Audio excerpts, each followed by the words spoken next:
Hello viewers, welcome to my YouTube channel. Viewers, আজকে আমরা Lucent বই থেকে যে জিকে পার্টটা রয়েছে এমসিকিউ আর কি, এমসিকিউ বইটা বিশেষ করে দুটো দুটো বই আছে, একটা এমসিকিউ আছে, একটা ডেসক্রিপটিভ বই হয়, ঠিক আছে, লুসেন্টের। তো তোমরা সবাই জানো যে ইংলিশ আর হিন্দি ভার্সন ছাড়া হয় না, এই দুটো ভার্সনই আছে। বাংলায় তো ভার্সন নেই, সেই জন্য আমি তোমাদেরকে বাংলায় কনভার্ট করে সেটা আর কি বাংলা ভার্সন আমি করেছি। অলরেডি 4টে ক্লাস হয়ে গেছে, আজকে হচ্ছে 5ম ক্লাস। তো আগের ক্লাসগুলো যদি দেখোনি অবশ্যই ভিডিও নিচে ডিসক্রিপশনে চলে যাবে, সেখানে লিঙ্কগুলো পেয়ে যাবে। আর তোমরা জানো যে লুসেন্ট বইটা কতটা ইম্পর্ট্যান্ট যে কোনো পরীক্ষার জন্য আর কি। এর জিকেটা যদি তোমরা কভার করে শেষ করতে পারো তাহলে অবশ্যই মনে হয় না জিকে কোথাও আটকাবে। তো যাই হোক, সে বিষয়ে আর যাচ্ছি না। তো তোমাদের কাছে একটা রিকোয়েস্ট, ভিডিওটা স্কিপ না করে পুরোটা দেখো আর ক্লাসগুলো রেগুলার ফলো করতে থাকো, অনেক তোমাদের উপকার হবে। তো চলো ক্লাসটা শুরু করছি। তার আগে একটা কথা, যদি চ্যানেল নতুন হয়ে থাকো অবশ্যই সাবস্ক্রাইব করে নোটিফিকেশান বেলটা কিন্তু অন করে দিও, তাহলে যখনই ভিডিও ছাড়বো তোমাদের কাছে পৌঁছে যাবে। ভিউয়ার্স, আগের ক্লাসে আমরা 25টা কোশ্চেন করেছিলাম। এর পরের পার্ট, যেহেতু আমি চ্যাপ্টার ওয়াইজ করাচ্ছি, তো প্রত্যেকটা চ্যাপ্টারের যতগুলো এমসিকিউ আছে সবগুলো করাচ্ছি। তো এই চ্যাপ্টারে অলরেডি 25টা কোশ্চেন হয়ে গেছে। আগের ক্লাসটা তোমরা দেখে নিও, ক্লাস নম্বর 4, ঠিক আছে, ক্লাস নম্বর 4 লেখা আছে ওখানে, দেখবো পর্ব পর্ব 4, ঠিক আছে। তো সেটা দেখে নিও। তারপরের পার্ট হচ্ছে এটা, 26 থেকে এর কোশ্চেন রয়েছে। তো চলো শুরু করছি। প্রথম কোশ্চেনটা দেখো, এখানে বলেছে, হ্যাঁ, একটা অ্যাসার্টেন দিয়েছে, সেটা পড়ব। সেটি নামে পরিচিত বণিকরা মহাবীর এবং তার শিষ্যদের উদার উপহার দিতেন। এখানে রিজন দিয়েছে দেখো, মহাবীর ও তার শিষ্যরা অহিংসার প্রচার করতেন, যা যুদ্ধের অবসান ঘটিয়ে বাণিজ্য ও বাণিজ্যের প্রসার ঘটায়। এখানে দেখো 4টে অপশান দিয়ে রয়েছে, তোমাকে বলতে হবে এর মধ্যে কোনটা ঠিক বা ভুল। যাই হোক, 4টে অপশান একবার দেখে নাও কী বলেছে। প্রথম বলেছে যে এ এবং আর উভয় সত্য, আর হলো এ এর সঠিক ব্যাখ্যা। 2 নম্বর বলেছে এ ও আর উভয় সত্য, কিন্তু আর এর সঠিক ব্যাখ্যা নয়। 3 নম্বর বলেছে এ সত্য কিন্তু আর মিথ্যে। 4 নম্বর বলেছে এ মিথ্যা কিন্তু আর সত্য। এর সঠিক অ্যান্সার হয়ে যাবে এ মিথ্যা কিন্তু আর সত্য, আরটা সত্য আছে, ঠিক আছে। চল পরের কোশ্চেন আসবো। পরের কোশ্চেন বলেছে, নিম্নলিখিত বিবেচনা করুন, 3টে অপশান রয়েছে দেখো, পিটক, অঙ্গ, জাতক। এবার দেখো কোশ্চেনটা যেটা বলেছে, উপরের কোনগুলি বা গুলো আর কি, কোনটি বা কোনগুলো বৌদ্ধ সাহিত্যের শাখা। অপশান দেখো, কেবল 1 এবং 3, কেবল 2, 3, 1, 2 এবং 3, কেবল 1। এর সঠিক অ্যান্সার হয়ে যাবে কেবল 1 এবং 3, অর্থাৎ পিটক এবং জাতক, ঠিক আছে। চলো কোশ্চেন নম্বর 28। কোশ্চেন বলেছে, শূন্যতা বা শূন্যবাদ তত্ত্ব কে উপদেশ দিয়েছিলেন। অপশান দেখো, নাগার্জুন, শঙ্করাচার্য, হরিসেন, বল্লভাচার্য। এর সঠিক অ্যান্সার আমার হয়ে যাবে নাগার্জুন। চলো পরের কোশ্চেন দেখো, নিম্নলিখিত কোন রাজা ছিলেন জৈন ধর্মের একনিষ্ঠ অনুগামী। অপশান দেখো, বিম্বিসার, মহাপদ্মনন্দ, খারবেল, দ্বিতীয় পুলকেশী। এর সঠিক অ্যান্সার আমার হয়ে যাবে খারবেল, ঠিক আছে। তো খারবেল ছিলেন প্রথম রাজা যিনি জৈন ধর্মের একনিষ্ঠ অনুগামী। প্রথম না, সরি, খারবেল ছিলেন জৈন ধর্মের একনিষ্ঠ অনুগামী। পরের কোশ্চেন আসবো। পরের কোশ্চেন বলছে, দক্ষিণ ভারতে জৈন ধর্ম প্রচারের কৃতিত্ব কাকে দেওয়া হয়। দক্ষিণ ভারতে জৈন ধর্ম প্রচারের কৃতিত্ব কাকে দেওয়া হয়। অপশান দেখো, অপশান বলেছে সুধর্মনা, ইন্দ্রভূতি, ভদ্রবাহু আর স্থূলভদ্র। 4টে অপশান, এর সঠিক অ্যান্সার হয়ে যাবে ভদ্রবাহু, ঠিক আছে। দক্ষিণ ভারতে, কোশ্চেনটা একবার দেখে নিই ভালো করে, দক্ষিণ ভারতে জৈন ধর্ম প্রচারের কৃতিত্ব দেওয়া হয়েছিল কাকে, ভদ্রবাহুকে। চলো পরে কোশ্চেন আসবো। কোশ্চেন নম্বর 31, বৌদ্ধ ধর্মে পাতিমোক্ষ কি নির্দেশ করে। অপশান দেখো, এ মহাযান বৌদ্ধ ধর্মের বিবরণ, অপশান বি হিনযান বৌদ্ধ ধর্মের বিবরণ, অপশান সি সংঘর্ষের নিয়মাবলী, অপশান সি সংঘের নিয়মাবলী, অপশান ডি হচ্ছে রাজা মেনানদের প্রশ্নাবলী। তো এর সঠিক অ্যান্সার হয়ে যাবে সংঘের নিয়মাবলী, ঠিক আছে। চলো পরে কোশ্চেন আসবো। কোশ্চেন নম্বর 32, নিম্নের কোনটি বৌদ্ধ ধর্ম জৈন ধর্মের সাধারণ বৈশিষ্ট্য নয়। অপশান দেখো, এ অহিংসা, অপশান বি হচ্ছে বেদবিরাগ, অপশান সি হচ্ছে কঠোর আত্মসংযম, অপশান ডি হচ্ছে আচার অনুষ্ঠানের প্রত্যাখ্যান। তো এর সঠিক অ্যান্সার হয়ে যাবে এ অহিংসা। চলো পরে কোশ্চেন আসবো। পরের কোশ্চেন বলছে দেখো, পরের কোশ্চেন, প্রথম বৌদ্ধ সম্মেলন কোথায় অনুষ্ঠিত হয়েছিল? অপশান এ দেখো নালন্দা, অপশান বি হচ্ছে Gaya, option C Rajgriha, option D হচ্ছে বোধগয়া। সঠিক অ্যান্সার হয়ে যাবে রাজগৃহ, প্রথম হয়েছিল রাজগৃহ। ঠিক আছে, তো 4টে সম্মেলন হয়েছিল, তোমাদেরকে জানতে হবে কোথায় কোথায় হয়েছিল সেটা। সেটা আমি অবশ্যই করিয়ে দেবো। তো 4টে সম্মেলন ইম্পর্ট্যান্ট খুবই, কিন্তু কোথায় কোথায় হয়েছিল, কার আমলে হয়েছিল, কে সভাপতিত্ব করেছিল, হ্যাঁ এই প্রশ্নগুলো তোমরা একবার জেনে নিও। বই যদি আছে টেক্সট বুক বা নেট থেকেও তোমরা সার্চ নিতে পারো। তো আমি বলে দিচ্ছি কোথায় কোথায় হয়েছিল 4টে সম্মেলন। ঠিক আছে, কোথায় হয়েছিল, কার আমলে হয়েছিল, কার আমলে হয়েছিল, আর সভাপতিত্ব কে করেছিল, সভাপতিত্ব কে করেছিল, এগুলো যদি জেনে নাও তাহলে এখান থেকে কোনো কোশ্চেন আটকাবে না। ঠিক আছে, চলো পরে কোশ্চেন 34, মহাবীর জৈন তার পরলোক গমন করেন কোথায়? ঠিক আছে, অপশান দেখো রাজগৃহ, এগুলো ট্রান্সলেট করা আছে ইংলিশ থেকে বাংলায়, সেই জন্য একটু অসুবিধা হয়, মানে ল্যাঙ্গুয়েজ ট্রান্সলেট করতে একটু অসুবিধা হয়েছে, সেটা একটু তোমরা বুঝতেই পারছো, আগে পিছনে হয়ে যায়। তো যাই হোক, কোশ্চেনটা দেখো, মহাবীর পরলোক গমন করেন কোথায়? রাজগৃহ, রাঁচি, পাওয়াপুরে আর সমস্তিপুর। তো সঠিক অ্যান্সার আমার হয়ে যাবে পাওয়াপুরীতে। ঠিক আছে, পরলোক গমন করেছিলেন কোথায়? পাওয়াপুরী। তোমাদের জন্য হোম টাস্ক রইল, তিনি জন্মগ্রহণ কোথায় করেন? জন্মগ্রহণ কোথায় করেন? ঠিক আছে, চলো পরে কোশ্চেন, গৌতম বুদ্ধকে দেবতার মর্যাদা দেওয়া হয়েছিল কার সময়? অশোকের সময়, কনিষ্কের সময়, চন্দ্রগুপ্ত বিক্রমাদিত্যের সময়, হর্ষের সময়। সঠিক অ্যান্সার আমার হয়ে যাবে কনিষ্কের সময়। ঠিক আছে, সঠিক অ্যান্সার হয়ে যাবে আমার কনিষ্কের সময়। পরের কোশ্চেন আসবো,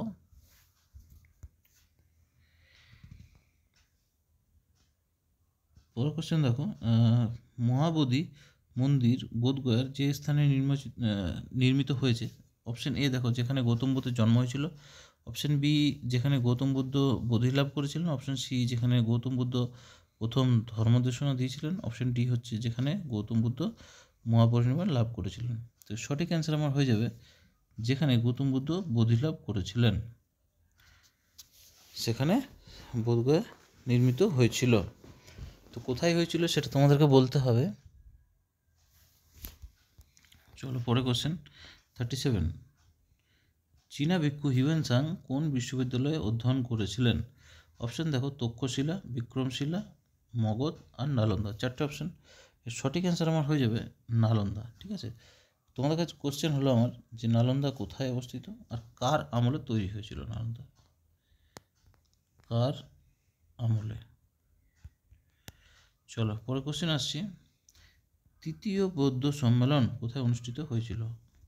অপশন দেখো বৎস, এটা বৎসা হয়ে গেছে, ঠিক আছে, এটা বৎস হবে, পাটলিপুত্র, কোশাম্বী, কাশ্মীর। ঠিক আছে, 4টে অপশন, সঠিক অ্যান্সার হয়ে যাবে পাটলিপুত্র। ঠিক আছে, এটা একটা ট্রিক আছে 4টে সম্মেলন মনে রাখার জন্য। হ্যাঁ, যাই হোক আমি ট্রিকটা একটু বলছি তোমাদের কাছে। ট্রিকটা হচ্ছে যেটা আমি মনে রাখতাম আর কি, আগে যখন আমি পড়তাম আর কি, যে রাজা বৈশাখ মাসে, এভাবে আমি মনে রাখতাম আর কি, বৈশাখ মাসে, আমিও শিখেছিলাম, এটা আমার নিজের কোনো ট্রিক না, বৈশাখ মাসে পাট শাক খেয়ে খেয়ে ক্ষয়িকার অন্তস্থকার খেয়ে কাশে, এভাবে রাজা মানে রাজগৃহ, বৈশাখ মানে বৈশাখ মানে হচ্ছে তোমার বৈশালী, বৈশাখ মাসে পাট মানে হচ্ছে পাটলিপুত্র, ঠিক আছে, আর কাশে হচ্ছে কাশ্মীর। ঠিক আছে, তো 4টে তোমার হয়ে গেল এখানে, 1 2 3 4।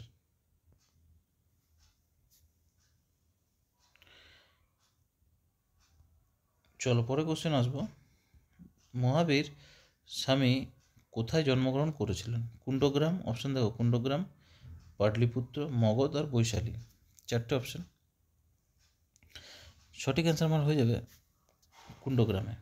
মহাবীর জন্মগ্রহণ করেছিলেন কুণ্ডগ্রামে। চলো কোশ্চেন নম্বর 40, নিম্নলিখিত কোন স্থানটি পার্শ্বনাথের সঙ্গে সম্পর্কিত হওয়ায় জৈন সিদ্ধক্ষেত্র হিসাবে পরিচিত? অপশান দেখো, এ হচ্ছে চম্পা, এটা চাম্পা হয়ে গেছে, এটা চম্পা হবে, পাবা, সমেত শিখর আর উর্জয়ন্ত। সঠিক অ্যান্সার হয়ে যাবে সমেত শিখর। চলো পরে কোশ্চেনে আসবো, বুদ্ধ কোথায় জন্মগ্রহণ করেছিলেন? অপশান দেখো, অপশান এ হচ্ছে Vaishali, option B Lumbini, option C হচ্ছে কপিলাবস্তু, অপশান ডি হচ্ছে পাটলিপুত্র। এর সঠিক অ্যান্সার হয়ে যাবে লুম্বিনী। পরের কোশ্চেন দেখো 42, নিচের বিবৃতিগুলি বিবেচনা করে চৈত্য ও বিহারের মধ্যে পার্থক্য নির্ণয় করুন। অপশান এ দেখো, চৈত্য পূজার স্থান আর বিহার হলো বৌদ্ধ ভিক্ষুকদের থাকার স্থান। অপশান বি দেখো, বিহার পূজার স্থান, চৈত্য ভিক্ষুকদের স্থান, উল্টো করে বলছে এবার। অপশান 3, চৈত্য ও বিহার উভয়ই থাকার স্থান হিসাবে ব্যবহৃত হতে পারে। অপশান ডি দেখো, এদের মধ্যে বিশেষ কোনো পার্থক্য নেই। তো সঠিক অ্যান্সার আমার হয়ে যাবে এ, চৈত্য হচ্ছে কি, চৈত্য হচ্ছে পূজার স্থান এবং বিহার হচ্ছে বৌদ্ধ ভিক্ষুকদের থাকার স্থান। ঠিক আছে, চলো পরে কোশ্চেন, এগুলো খুব আনকমন কোশ্চেন। পরে কোশ্চেন দেখো, নিচের বিবৃতিগুলি বিবেচনা করে সঠিক উত্তরটি নির্বাচন করুন। দেখো দুটো উক্তি, একটা উক্তি দিয়েছে, একটা কারণ দিয়েছে। দেখো কুশীনগর ছিল মল্ল প্রজাদের রাজধানী। হ্যাঁ, কারণ কি, দেখো কারণ একটা দিয়েছে, মহাত্মা বুদ্ধ আর কি কুশীনগরে মহাপরিনির্বাণ লাভ করেছিলেন। তো এর কোডগুলো আছে, তোমাকে বলতে হবে কোনটা সত্য বা কোনটা মিথ্যে। চারটে অপশান দেখো, প্রথম বলেছে যে এ এবং আর উভয় সঠিক, আর হলো এ এর যথার্থ ব্যাখ্যা। অপশান বি দেখো, এ ও আর উভয় সঠিক কিন্তু আর এ এর যথার্থ ব্যাখ্যা নয়। অপশান সি দেখো, সি বলছে এ সঠিক কিন্তু আর ভুল। ডি হচ্ছে এ ভুল কিন্তু আর সঠিক। তো সঠিক অ্যান্সার যেটা হয়ে যাবে 43 বি, অর্থাৎ এ ও আর উভয় সঠিক কিন্তু আর এর কিন্তু যথার্থ ব্যাখ্যা নয়। দুটোই ঠিক কিন্তু এটার কিন্তু রিজন হচ্ছে না। ঠিক আছে, চলো পরে কোশ্চেন 44, 3 রত্নের মতবাদ সম্যক বিশ্বাস, সম্যক আচরণ, সম্যক জ্ঞান বা সঠিক জ্ঞান বলতে পারো, সম্যক জ্ঞান বা সঠিক জ্ঞান। এর সর্বোচ্চ গৌরব হচ্ছে, দেখো অপশান দেখো, বৌদ্ধ ধর্ম, খ্রিস্ট ধর্ম, জৈন ধর্ম, উপরের কোনোটি নয়। সঠিক অ্যান্সার আমার হয়ে যাবে জৈন ধর্ম। ঠিক আছে, চলো পরে কোশ্চেন, অর্থাৎ যে কোশ্চেনটা আশা করি বুঝতে পেরেছো। ঠিক আছে, যে কোশ্চেনটা কী বলতে চেয়েছে, এই যে রত্নগুলো রয়েছে কোন ধর্মের আর কি এটা। চলো পরে কোশ্চেন 45, বিক্রমশিলা মহাবিহার একটি মহান শিক্ষা কেন্দ্র প্রতিষ্ঠা করেছিলেন কে আর কি? অপশান দেখো, বলাদিত্য, হর্ষ, গোপাল, ধর্মপাল। চারটে অপশান দিয়ে রয়েছে, সঠিক অ্যান্সার আমার হয়ে যাবে 45 ডি, ধর্মপাল। বিক্রমশিলা মহাবিহার প্রতিষ্ঠা করেছিল কে? ধর্মপাল। চলো পরে কোশ্চেন 46, লুম্বিনী বুদ্ধের জন্মস্থান ছিল এ কথা যে শিলালিপিতে উল্লেখ আছে তা কার? Option A Ashoka, option B Pushyamitra Shunga, option C Kanishka, option D হচ্ছে হর্ষ। সঠিক অ্যান্সার আমার হয়ে যাবে 46 এ, অশোক। চলো পরে কোশ্চেন আসবো, সারনাথ কোন রাজ্যে অবস্থিত? Option A Kerala, option B Maharashtra, option C হচ্ছে গুজরাট, অপশান ডি হচ্ছে উত্তরপ্রদেশ। এর সঠিক অ্যান্সার আমার হয়ে যাবে 47 ডি, উত্তরপ্রদেশ। অর্থাৎ সারনাথ উত্তরপ্রদেশে অবস্থিত। চলো পরে কোশ্চেন 48, বিক্রমশিলা মহাবিহার প্রতিষ্ঠা করেছিলেন কোন বংশের শাসক? অপশান দেখো, এ পুষ্যপতি বংশ, অপশান বি হচ্ছে বর্মন বংশ, অপশান সি সেন বংশ, অপশান ডি হচ্ছে পাল বংশ। সবার প্রথমে যদি জানতে পারো যে কে প্রতিষ্ঠা করেছিল বিক্রমশিলা মহাবিহার, আমি এর আগেই একটা কোশ্চেনে ছিল আর কি, যাই হোক, তো তাহলে কিন্তু তোমরা কোন বংশ সেটা ধরতে পারবে। যাই হোক, এর সঠিক অ্যান্সার আমার হয়ে যাবে পাল বংশ। বিক্রমশিলা মহাবিহার প্রতিষ্ঠা করেছিলেন পাল বংশের শাসক। চলো পরে কোশ্চেন আসবো 49, বুদ্ধ মহাপরিনির্বাণ লাভ করেন কোন প্রজাতন্ত্রে? অপশান এ দেখো মল্ল, অপশান বি হচ্ছে লিচুবি, অপশান সি হচ্ছে শাক্য, অপশান ডি হচ্ছে পাল। এর সঠিক অ্যান্সার আমার হয়ে যাবে মল্ল। মল্লতে কী করেছিল? মহাপরিনির্বাণ লাভ করেছিলেন। চলো পরে কোশ্চেন, তালিকা দেওয়া রয়েছে, তালিকা 1 আর তালিকা বি, তো তোমাকে কোডগুলো মেলাতে হবে, মানে এর সাথে কোনটা হবে, বি এর সাথে কোনটা হবে, সি এর সাথে কোনটা হবে, ডি এর সাথে কোনটা হবে। যাই হোক, এখানে আমি অপশানগুলো টাইপ করার সময় উল্টাপাল্টা হয়ে গেছে, তো এগুলো তোমরা অ্যাডজাস্ট করে নিও। মানে এ হচ্ছে জন্ম এইভাবে, ঠিক আছে। বি 2 নম্বর অপশান সিরিয়ালটা একটু উল্টাপাল্টা হয়ে গেছে, টাইপ করেছি ওই জন্য। যাই হোক, তো এভাবে সিরিয়ালটা তোমরা 1 2 3 4 এভাবে সাজিয়ে লিখবে। এখানে অপশানটা একটু ভুল রয়েছে। যাই হোক, তোমাদের অ্যান্সারটা নিয়ে মতলব এখানে যে কীভাবে আছে। তো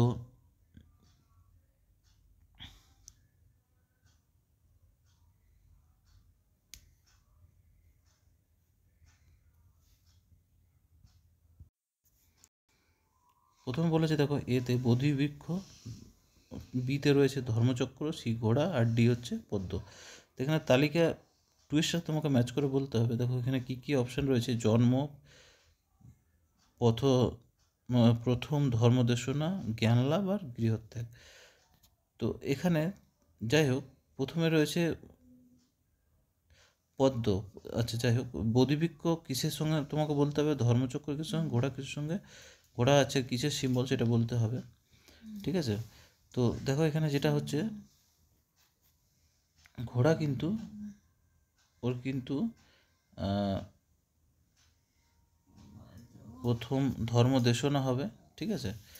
আর বোধিবৃক্ষ হচ্ছে জ্ঞানলাভ। আমি অলরেডি এটা সাজানো হয়ে গেছে, তো অপশানগুলো 1 2 3 4 করে না দিয়ে এটা অ্যান্সারটা সাজানোই রয়ে গেছে, ঠিক আছে। তো আমি এটার কিছু বলছি না। বোধিবৃক্ষ জ্ঞানলাভ, ধর্মচক্র প্রথম ধর্মদেশনা, ঘোড়া গৃহত্যাগ, পদ্ম হচ্ছে জন্ম, ঠিক আছে। পরে কোশ্চেন দেখো,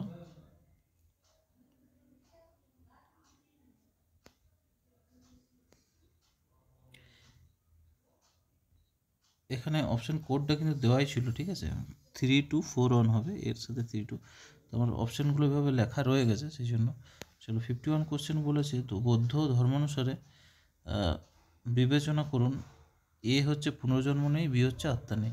এখানে বলতে হবে কোনটা ঠিক কোনটা ভুল। অপশান এ রয়েছে এ আর উভয় সত্য, আর হলো এর সঠিক ব্যাখ্যা। অপশান বি হচ্ছে এ আর উভয় সঠিক কিন্তু আর হলো না এর সঠিক ব্যাখ্যা। অপশান সি দেখো, এ সত্য কিন্তু আর মিথ্যে। অপশান ডি দেখো, এ মিথ্যে কিন্তু আর সত্যি। এর সঠিক অ্যান্সার আমার হয়ে যাবে 51 ডি, এ মিথ্যা কিন্তু আর সত্য। চলো পরে কোশ্চেন বলছে, নিচের কোনটি প্রচার করেছিল যে ভাগ্যই সব কিছু নির্ধারণ করে, মানুষ অসহায়।